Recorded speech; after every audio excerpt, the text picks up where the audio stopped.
બંધારણ સુધારા માટે મળેલી મહાસભામાં ઉપસ્થિત સમાજના સૌ સંતો મહંતો, સમાજના રત્નો સમાન સમાજમાં વિવિધ જવાબદારી નિભાવતા સૌ અગ્રગણ્ય નેતાઓ, સામે બિરાજમાન પૂજ્ય વડીલો, માતાઓ, ભાઈઓ, બહેનો, યુવાન મિત્રો અને પત્રકાર મિત્રો,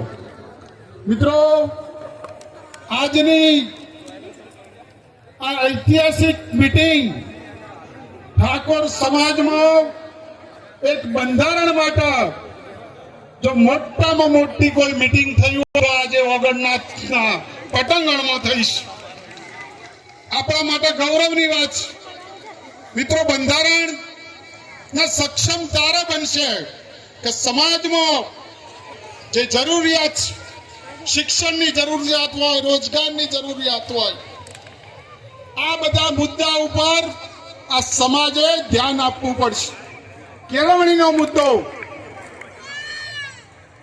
શિક્ષણથી આપણે મહાન બની શકીએ છીએ. તો શિક્ષણની વાત પણ સમાજના નેતાઓએ, સમાજના બંધારણના જે અમલ કરતાઓ છે એમને આ પ્રશ્નો ઉપર પણ ધ્યાન આપવું પડશે. અને કોઈ પણ દીકરા દીકરીના 10માની પરીક્ષા સીધી આલી હોય, 12માની સીધી પરીક્ષા આલી હોય, 12 સાયન્સની સીધી પરીક્ષા આલી હોય તો મારો સંપર્ક કરજો. એ પરીક્ષાનું કેન્દ્ર પણ ડભોડામાં મેં બનાવીશ. ઘેર બેઠા કોઈને કોલેજ કરવી હોય તો પણ એ પણ વ્યવસ્થા કરી છે. અને હવે પછીનું આ બંધારણ જે બન્યું છે એ વડીલોને હું વિનંતી કરું છું કે આપણે ધીરે ધીરે એક એક મુદ્દા તરફ ધ્યાન આપવું પડશે. અને ત્યારે આ બંધારણ સક્ષમ બનશે. આ ત્યારે આ સમાજ બંધારણને સ્વીકારશે. સમાજ જો સમૃદ્ધ છે, સમાજ શ્રેષ્ઠ છે તો જ આ બંધારણના ફળ આપણને ચાખવા મળશે. આ પ્રસંગે એકી સાથે મોટા ઠાકોર સમાજનો મને દર્શન કરવાનો મોકો મળ્યો છે. મારી જાતને ધન્યપૂર્ણ, ગૌરવપૂર્ણ માનું છું. બેન શ્રી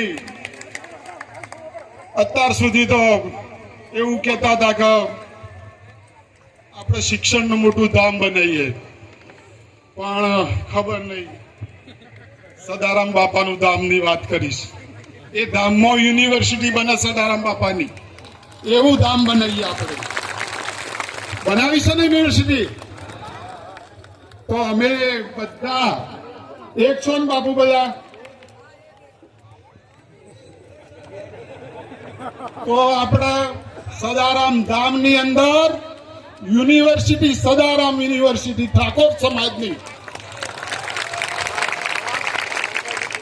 હજી મારે 4 વર્ષ ખૂટું છું.